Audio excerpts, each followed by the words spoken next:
Avec notre invité de 10h45 qui est un vétérinaire, Étienne Puyane. Les chiens dangereux reviennent en effet dans l'actualité. Ce sujet avait défrayé la chronique à la fin des années 90 où une classification des chiens dangereux avait été instaurée en France. Dimanche, un chien pitbull s'est attaqué à 4 enfants qui jouaient dans des jardins du Havre, mordant profondément une fillette et légèrement blessant 3 autres enfants. La petite fille âgée de 9 ans, victime de morsures profondes à un bras et une jambe, a été conduite aux urgences de l'hôpital du Havre. Ses blessures ont nécessité près de 150 points de suture. Étienne Puyane, bonjour.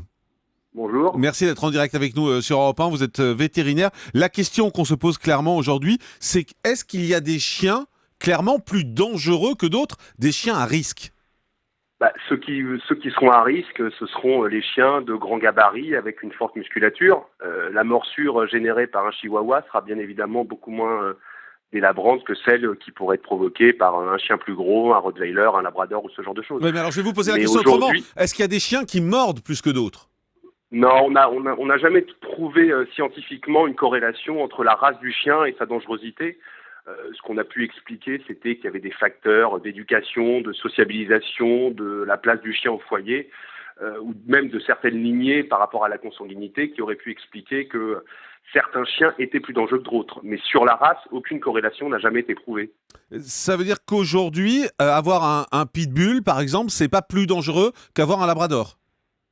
Non, mais d'ailleurs, bon, alors après, les statistiques sont à remettre en calcul, mais aujourd'hui, on a plus de morsures par des labradors que par des pitbulls. Alors la réponse à ça, c'est que les labradors sont bien évidemment plus nombreux que les pitbulls, donc forcément ils mordent plus. Mais il y a des races beaucoup moins nombreuses que les pitbulls, comme les border collies, pour lesquelles on recense beaucoup plus de morsures que pour les pitbulls. Il y a des pays comme la Suisse, par exemple, qui ont interdit déjà depuis plusieurs années certaines races de chiens comme les pitbulls. Est-ce que vous pensez qu'il faudrait faire la même chose en France ou c'est ridicule? Mais c'est déjà le cas depuis la première loi. L'importation, la cession, la vente, même à titre ou la cession à titre gratuit de ces chiens dits pitbull est interdite. Sauf que la loi n'a strictement rien apporté puisque les contrôles sont pas faits en amont.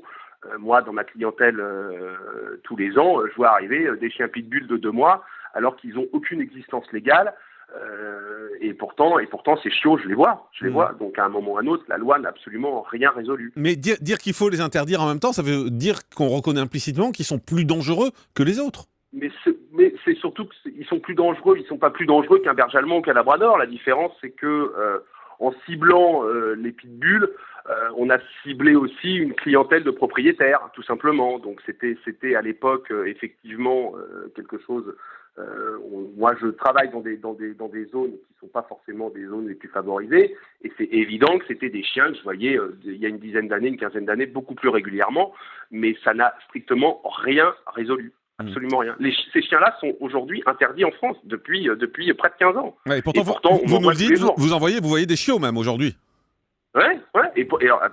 Le pire, c'est même pas ça. C'est-à-dire que moi, je vois des chiots, donc des chiens qui n'ont aucune existence légale. Les gens les identifient, les vaccinent contre la rage, les déclarent en mairie. Ouais. Ces chiens sont déclarés en mairie et il se passe rien. Alors que le maire devrait tout de suite dire attendez, votre chien, il a aucune existence légale. Qu'est-ce que c'est que cette histoire? On va aller au standard d'Europe 1. On va aller au standard d'Europe 1. On va prendre Fabrice. Bonjour Fabrice. Oui, bonjour. Bienvenue sur Europe 1. Vous avez un pitbull?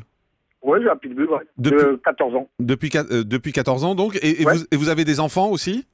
J'ai deux filles, oui. Ça se passe très bien. Ouais, mais quand vous entendez tout ça autour des pitbulls, est-ce que ça vous fait pas peur? Est-ce que vous n'avez pas peur qu'un jour, justement, ça se passe mal? Parce que ça se passe bien jusqu'au jour où ça se passe mal, hein, par définition. Oui, mais moi, je fais tout aussi, je fais tout aussi pour que ça se passe bien. C'est-à-dire que mes enfants, ils savent que c'est pas un poney. Quand on fait des anniversaires avec les copines, tout ça, le chien, je le prends, je le mais à l'écart, il est soit dans le coffre de la voiture. Moi, je lui fais confiance. Mais on peut jamais dire qu'on est à 100%, on est en confiance avec un animal. Ce serait de la connerie de dire ça, quoi. Ouais, en tout cas, vous prenez beaucoup de précautions, visiblement, quand même, Patrice.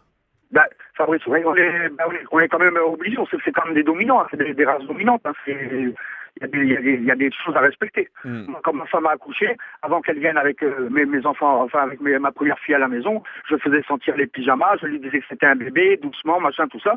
Quand on est arrivé à la maison, on a posé la petite sous le seuil de la porte avant de passer la porte. Il est venu, il l'a senti, on est rentré avec la petite et ça s'est très bien passé. Non, il n'y a pas eu... Ouais. Merci Fabrice pour ce témoignage. En tout cas, Étienne Puyane, vous êtes vétérinaire, je le rappelle. Qu'est-ce que vous pensez du témoignage de Fabrice?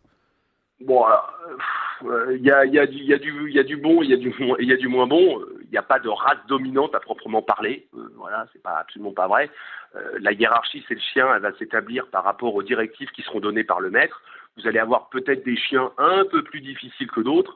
Très honnêtement, dans ma pratique quotidienne, je peux vous dire que des chiens comme le Jack Russell sont autrement plus difficiles à éduquer que des pitbulls. Et des Jack Russell, vous en voyez à tous les coins de rue. Ouais. Un Jack Russell aujourd'hui, je peux vous dire que même si le chien reste petit, je veux dire, c'est des chiens qui ont une musculature, une force dans la mâchoire qui dépasse largement le morphotype du chien. Donc dire que le chien est dominant, c'est une race dominante, c'est-à-dire ça revient exactement à ce que je vous disais tout à l'heure. Il n'y a pas de corrélation sur la dangerosité du chien. On n'a pas encore montré de corrélation entre la race et éventuellement le caractère dominant. Tout ça n'est absolument pas vérifié aujourd'hui. On va prendre Sébastien qui nous appelle de Colmar. Bonjour Sébastien. Oui, bonjour. Bienvenue sur Europe. Vous avez été attaqué par plusieurs chiens. Oui, c'était dans une circonstance un peu différente, c'était dans les dom-toms. Ouais. Ça fait quand même partie de la France aussi. Bien sûr. Et vous dites globalement de toute façon que vous trouvez intolérable qu'on puisse promener ces chiens d'attaque. Vous appelez ça des chiens d'attaque, vous? Oui, quand on voit certains molosses se promener, souvent aussi avec des petits-enfants, que ce soit en centre-ville ou même dans des centres commerciaux, n'importe. Je trouve ça complètement... Je veux dire, on ne se balade pas de nos jours avec des armes sur nous, on ne se balade pas avec d'autres bêtes dangereuses, donc pourquoi ces chiens sont tolérés, quoi. Ouais. Et c'est intéressant, ça, Étienne Puyenne. Vous entendez Sébastien, il dit c'est un chien d'attaque, c'est comme une arme, en fait.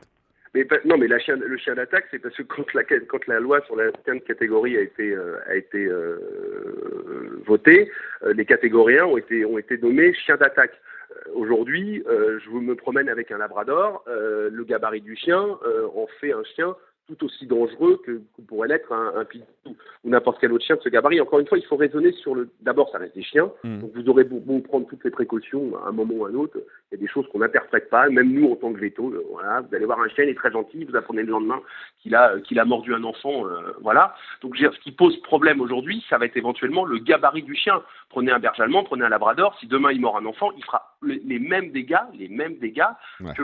qu'un pitbull. Encore une fois, la problématique de ces chiens-là, et j'en reste convaincu, c'est qu'elle se réfère à une clientèle de propriétaires, et c'est indirectement eux qu'on a voulu viser à l'époque de la loi, plus que réellement la race du chien. Aujourd'hui, voilà, aucun scientifique vous dira que le pitbull est plus dangereux qu'un labrador. C'est ce que vous faites de votre chien qui en fait éventuellement, comme disait votre auditeur précédent, une arme. Mais absolument pas la race du chien. C'est absolument pas vrai. On va prendre Véronique, justement. Bonjour Véronique.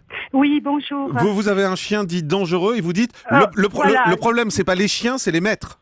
Enfin, les maîtres, c'est-à-dire plutôt la méconnaissance des maîtres, je pense. Parce que, par exemple, moi, je suis détentrice d'un chien de catégorie 2, donc type Rottweiler, enfin Rottweiler, pas type, puisqu'il est lof. Donc, et j'ai 52 ans, donc je suis loin d'être une loubarde.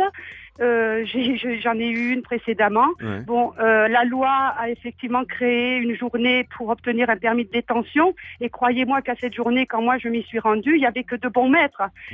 Toutes les personnes qui sont détentrices de ce type de chien, qu'elles soient de catégorie 1 ou de catégorie 2, n'étaient pas là. Celles qui enferment les chiens, qu'on laisse mourir de faim et à qui on apprend à être agressif. Ouais. Parce qu'un chien, si vous voulez, pense chien, il va apprendre ce que vous allez il va retenir ce que vous allez lui apprendre. Bien sûr, c'est ce qu'on disait, en fait, c'est la responsabilité du maître, hein, finalement. Merci Véronique, en tout cas, de l'avoir dit sur Europe 1. Merci Étienne Puyenne, vétérinaire, d'avoir été en direct avec nous ce matin pour nous éclairer justement sur ce dramatique accident de dimanche. Une pause.